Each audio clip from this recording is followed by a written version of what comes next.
Hey everyone, today's tutorial is on FODMAP. I was going to do this as a mini clinic, but it's kind of a large amount of information to compress. I'll try to still keep this tutorial compressed, but FODMAP stands for fermentable oligosaccharide, disaccharide, monosaccharide, and polyols. It's a category of sugars, essentially. Sugars are building blocks for carbohydrates. And you need these things. You find them in natural foods, whole foods, but you also find them in fast foods, like this long line at the drive-thru for Dunkin' Donuts next door to me. In fact, this line extends into the street, and I have to fight the line to get in to my office every morning, and that's my battle with fast food. I have really given up fast food and highly processed food.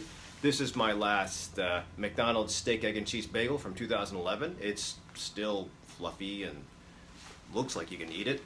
But I digress. The reason I'm doing it here is because I want you to see how many... The fast food industry is obviously very full and profitable. And the medical industry is also, I guess, profitable for pharmaceuticals because the people that indulge in no consequence to eating, like folks who have to get drive-through every single day, usually not think about anything and wait for symptoms or just say, I'm not feeling anything, so I'm okay, until those symptoms become severe, and then the severe symptoms become disease-presenting, and then you have to be on medicines for those things that we did like 10 years ago. Which is essentially what happens with the FODMAPs. Usually if you take advantage of those things I just mentioned in the acronym FODMAP, you might initially not have any symptoms. When you're a teenager, you can pile on tubs of ice cream, different types of foods, a whole bunch of cereals, grains, breads, without any consequence, because usually the digestive fire when we're young is strong. You can tolerate a lot. But as you continue to imbibe all those things in your 20s and 30s, then the weight comes on, slowly, like 1 pound to 3 pounds every year, and then the inactivity is added on top of that, because you get busy with family and work, or you start to get pains, and you can't exercise like you did before. You can't participate in sports, so you never participate in sports, so you see the accumulation of disease starts. And then it manifests. Well, the same thing with FODMAPs. Eventually, it gets to the point where, because of the digestive problems that we accumulate, we start in our teens, we start to feel it in our 20s, and we accumulate and really have it present and manifest in our 30s, 40s, and 50s. So again, that's what FODMAPs does. Taking in a sugar will initially not give you any consequences of bloating, diarrhea, belching, irritability of your bowels, until later. And then the consequences are felt on top of a whole bunch of other things like high blood pressure and backache and a couple other stressors of that decade of life, 30s, 40s, and 50s. So it's usually just ignored initially. But my warning is that if you are suffering from a lot of symptoms now, and you are 30s, 40s, and 50s, sometimes getting on the FODMAPs elimination diet might provide you some reversal of symptoms quickly, even if you're on medicine. So the concept was studied with people who had their colons taken out for some reason or another, and all they have is a small intestine. So usually what happens is you take in food, you chew it, you macerate, you break it down in your mouth with saliva, then you swallow it, and it breaks down even further in your stomach with acids, very strong acids. Then after all that becomes mushy and absorbable and things pull apart, your small intestine, which is about 21 feet to 27 feet, starts to suck out, has the food particles in liquid form pass by the small intestine villi, the lining starts to suck out stuff all along its 21 to 27 feet, eventually pulling out all nutrients known, and then whatever's left over gets into the colon. And that's where the problem of FODMAPs comes in handy. If you have a high diet of FODMAP type foods, you can't absorb those in the small intestine. As good as the digestive fires might be, you can't absorb them, and eventually, because they're in the essentially the stool or the byproducts, the waste, that waste presents into the small intestine right before you poop, and it can sit there for a couple hours to a couple days. The bacteria that are in the colon will get a taste of those FODMAPs that never got absorbed because they can't get absorbed because humans can't absorb that stuff, and that's feed, or that's nutrient for a lot of bad bacteria. So when the bad bacteria suddenly get a shower of FODMAP heavy byproducts or waste, they love that stuff. They start to produce gas. The gas distends, and not only does it cause bloating and belching and tummy to be enlarged, in addition, all those FODMAPs, as they were kind of sitting in the small intestine, while the small intestine was taking up the nutrient, that extra solute, or that extra piece of solid material in the small intestine, also pulls in or attracts water, so you also get bloated in the small intestine. Small intestine gets bloated because of the water that gets pulled out. The colon gets bloated because of the air and the gas that the bacteria are producing.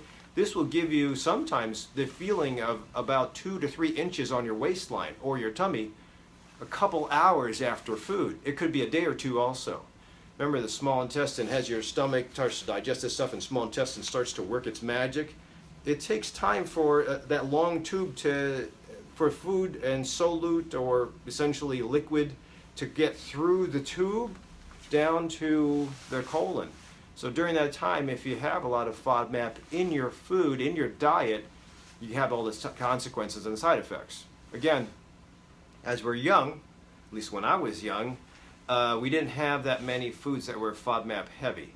Nowadays, with the grains that we have out there, with the selection of, again, fast food or fast eating that we do, the poor digestion we have from people who are taking Prilosec, omeprazole, Protonix, Axid, Nexium, all those acid blockers, they're called PPIs. You don't have acid because of your reflux. You'll have to take these medicines. You don't have any acid, it takes care of the reflux, but how do you digest food? You don't. And when you don't digest food, it adds to all the crap that gets into or gets presented to the small intestine and colon. So people are not chewing, they're eating faster, they're swallowing without chewing. So all of this is getting us to a decade of just irritable bowel syndrome. IBS hits about 1 in 7 people. Depending on your community, 1 in 5 people, as far as what I see, especially when you kind of piggyback it onto fibromyalgia, chronic pain, people who take narcotics that have chronic discomfort or need the pain control medicines. There's a lot of side effects. And when you have side effects to medicines, it also adds, see, so this whole thing is so, see how I'm kind of getting winded with all the information because it's hard to stay focused on how a FODMAP is important. But again, let's get it back to what we were talking about, FODMAPs, or the concept of FODMAP. And this is the book I have in my office. Nice read. Also has some recipes in the back. Really good. There also is a really well done app you can buy. Monash University has a FODMAP app, and it registers foods. If you go shopping, has almost like a traffic light, green, orange, or red. We have yellow as traffic lights here, but if your food sits in as a green, then that means it's good. It's low FODMAP. If it sits in as a red, you should probably avoid that. And then there's actually parts of your app on the Monash FODMAP app. Monash is a university in Australia, and the app you can actually give to the university to further increase their database studies. Really good app. You can actually tailor, depending on which of the FODMAP I mentioned in the beginning, the fermentable, the oligos, the dyes, the monos, or the polyols, depending on your sensitivity to which one, you can actually slide the cursor to say, I'm super sensitive to this or not so sensitive, and it'll give you more leeway to your shopping list if you want to have more options. Otherwise, everything will be red.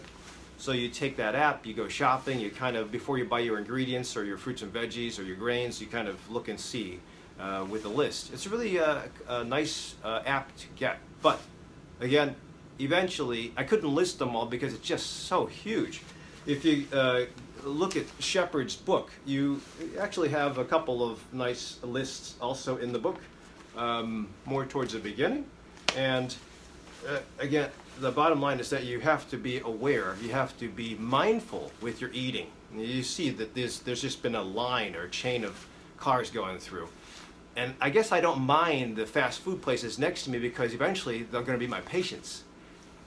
That's bad thinking. Anyway, if you can be mindful of the way you take your nutrient and your fuel in every day, and it makes a difference, meaning you have remorse or you listen to your mind when you're hungry, try not to wait till you're hungry, and you also be mindful of the shopping you do when you go to the grocery every Sunday.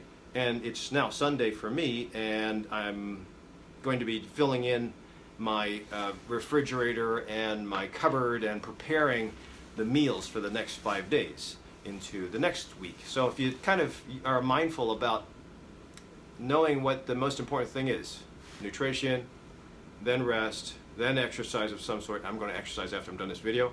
Then mindful practice, which I did and I always do twice a day. Then you'll be bulletproof to those diseases in our 50s, 60s, and 70s. But if you're not bulletproof, you will have to pay the price, which is usually pain, especially when you take in foods. Again, has your most severe, in the most advanced states of irritable bowel syndrome, you take a little bit of FODMAP and you'll know within a couple hours that's a problem. In the beginnings of irritable bowel or malabsorption, you won't notice it until a couple hours to a couple days later, which is going to be hard to link what is bad food to what is good food because it's so much later. That's why it's hard to remember. That's why it's nice to have videos like this. And Monash University has a couple nice videos too. I'll put them in the comments section as well. So in a nutshell, the idea with being mindful on the proper choices of food and an elimination diet, and elimination diets do work, but you have to get healthy again. To get the gut bulletproof, to get rid of all the bloating, to get rid of the distension and the pain. If you've ever tolerated or had dysentery from going to a resort somewhere or eating or drinking bad stuff, that is the pain some people go through every single day. Diarrhea, bloating. I have patients that can't leave the house until they go to the bathroom 2 or 3 times to make sure they don't have to pull off the highway for an emergency dump. So that's a terrible lifestyle. And will everybody that watching this get to that point? I hope not, but those of you who do suffer, you'll probably be on some heavy medicines to get you to go to work and just get you through the driving process. And again, heavy medicines will help you get through the day temporarily, but you'll have side effects to those medicines later. So always go back to old school, eating right, exercising, trying to sleep, and having a mindful practice. And then being mindful for the food that's going in, and noticing that even if you can't afford it, there's still some places that you can get food that's affordable. And as far as where you go to shop, you can always bring your handy dandy app. And I don't remember what I paid for it, but it's minimal. Bring your handy dandy app from Monash University, FODMAPs, and be conscious about making choices wherever you go shopping. So hopefully this has been helpful. I have other tutorials on IBS, please see them. I have other tutorials on relaxation techniques, exercise, and nutrition. So don't forget to subscribe to me to see the previous and to see other weekly and to get other weekly words of wisdom.